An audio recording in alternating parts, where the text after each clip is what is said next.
29వ తారీఖు పుంగనూరు పట్టణంలో మిస్ అయిన 6 సంవత్సరాల బాలిక అస్ఫియా అంజన్. తనకి సంబంధించి 2 రోజుల నుంచి మనం అన్ని రకాల చర్యలు తీసుకున్నాము. ఈరోజు ఎన్ఎస్పేట వాటర్ ట్యాంక్‌లో తన డెడ్ బాడీ ఫ్లోట్ అవ్వడం జరిగింది. దాని తర్వాత అక్కడి నుంచి నియరెస్ట్ ఏరియా హాస్పిటల్‌కి బాడీని షిఫ్ట్ చేసి టీమ్ ఆఫ్ డాక్టర్స్‌తో మనము పోస్ట్‌మార్టం చేశాము. ఈ పోస్ట్‌మార్టంలో క్లూస్ కోసం కావాల్సిన బాడీ పార్ట్స్ ఇవన్నీ కూడా కలెక్ట్ చేసేసి మనము తిరుపతికి దీన్ని పంపించడం జరుగుతుంది. సో ఆ వచ్చిన రిజల్ట్స్‌ని బట్టి ఫర్దర్ ఇంట్రాగేషన్ జరుగుతుంది. అలానే ఆ రోజు ఏం జరిగింది అనే దాని గురించి మనం టీమ్స్ పంపించాము. క్లూస్ కలెక్షన్‌కి కానీ అండ్ అక్కడ అనాలిసిస్ చేయడానికి అన్నిటికీ కూడా మనం టీమ్స్ పంపించాము.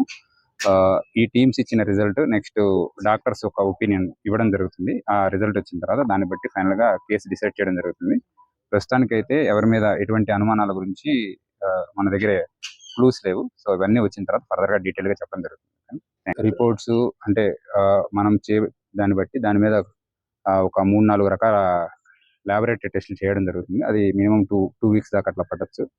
సో దాన్ని కొంచెం స్పీడప్ చేయడానికి ట్రై చేస్తాం. ప్రిలిమినరీగా ఒపీనియన్ ఫామ్ చేసుకోవడానికి మనకి ఎలా జరిగింది అనేది మనము దాని గురించి ఆలోచించాల్సి వస్తుంది. ప్రిలిమినరీగా ఒపీనియన్ ఫామ్ చేసుకునేంత ఇంకా లేదు.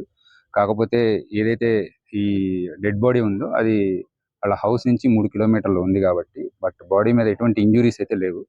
క్లియర్‌గా మనకు కనిపించే ఇంజురీస్ లేవు. బట్ బాడీ లోపల వచ్చిన చేంజెస్ ఇవన్నీ కూడా అనాలిసిస్ రిపోర్ట్స్ తర్వాత మాత్రమే చెప్పడం జరుగుతుంది.